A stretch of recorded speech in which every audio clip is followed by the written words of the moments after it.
All right, so what about all the different ways that we can do immediate values? Recall that immediate addressing means that the data is available in the instruction. Well, that then depends on how big the instruction is.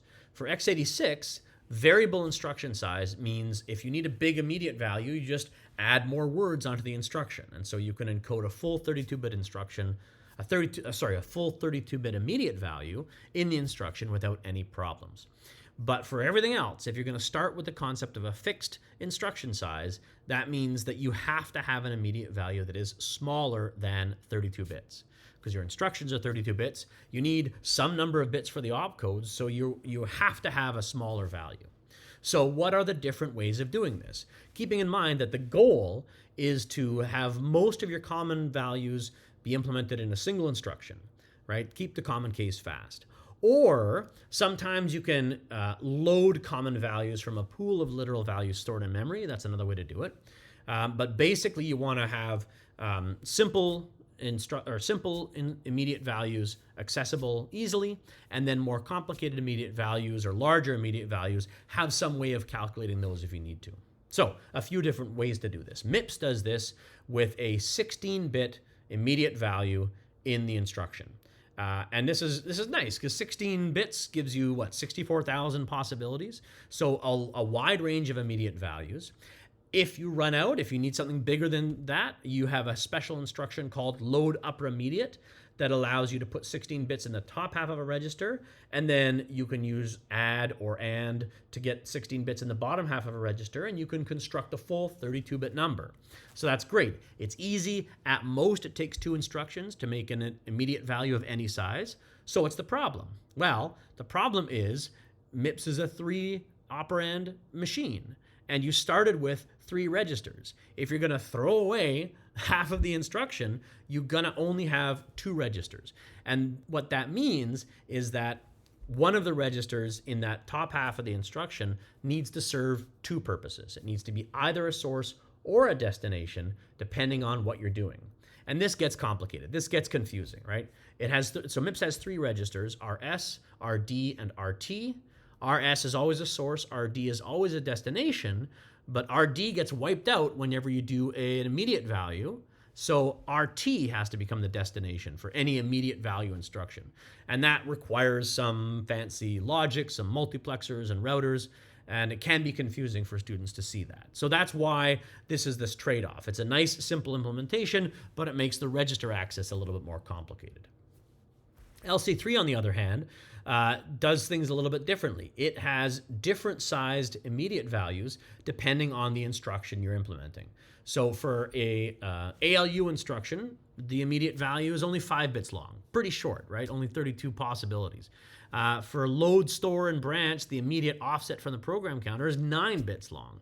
And for load register, the immediate value is 6 bits long. So it depends on the instruction you're executing.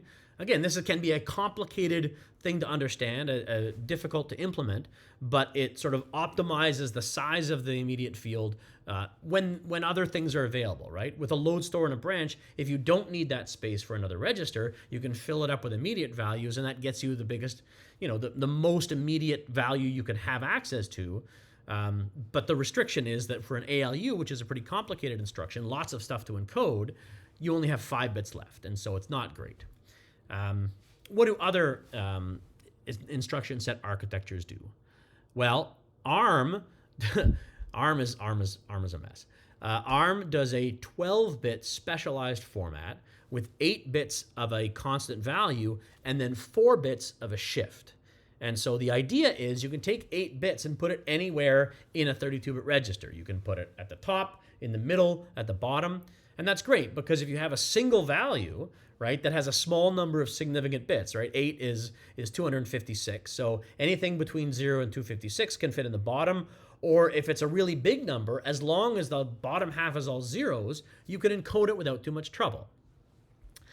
Now, if you know anything about shifts, you know that if you want to put some data in a 32-bit number and you want all the shifts possible, 32 different values of shift means you need 5 bits. They only give you 4 bits. This is a compromise. So the 4-bit shift value is actually multiplied by 2 to get you anywhere in the 32-bit number, but that means you can't shift anywhere. You can shift by 2s. It's really complicated and messy. It's a very efficient way to store an immediate value that you can have very big or very small numbers, but it's complicated. And there's this constraint that if you can't make a number that has only significant bits in 8 bits, at the top, middle, or bottom, then you have to construct an immediate value with multiple instructions. And for this, because it's only 8 bits of value, you might need up to 4 instructions that could clobber together an immediate value that's 32 bits long. So if you use an immediate constant that has value in all the places of a 32-bit number, you might think you have a single instruction, but in fact it's 4 instructions that have to be used to cobble together this immediate value. So it's clever, it's efficient, it allows you to do an immediate value and a shift and this all in a single instruction. But the compromise is that you might have to use several instructions to be able to put something together.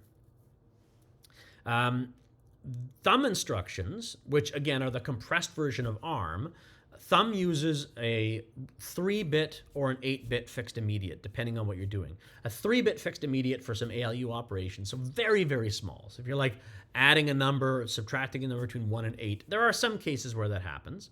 But most of the time, that's not going to be sufficient, and so you have to use a lookup table or another kind of construction. But Thumb 2 actually allows an interesting sort of look back to the future.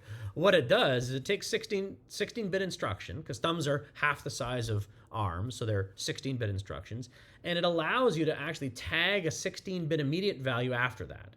So it becomes sort of a 32-bit instruction. It's sort of variable length instruction, right? There's no data, or there's no control in this second half, but it's the instruction and then a 16-bit immediate value after that. So a very interesting sort of feature. And then RISC-V has these options. RISC-V tries to do a compromise of all of these things, right? As with RISC-V almost everywhere. The idea is look at what has happened in the past and try to make something that is as good as possible in a modern context. So it has, recognizing the MIPS problem of having a register have dual duty, it says a register is RD is always in this location, RS is always in this location. So an instruction that only needs one or the other, you can actually put immediate value there. But the problem is, if RS is going to stay in the same place, that means that immediate value has to be sort of broken in half, put some before and some after. So this table, and you can look in the RISC-V videos for the full details of this, shows you all of the different ways that immediate values can be constructed. For immediate instructions, it's just the bottom, 11 bits are the immediate value, the bottom 12 bits. For a store instruction, this is a special kind, like the loads are like immediate format, but the stores, like I said, the source register is in a different place than the destination register, so you break up the immediate value and put it in 2 places.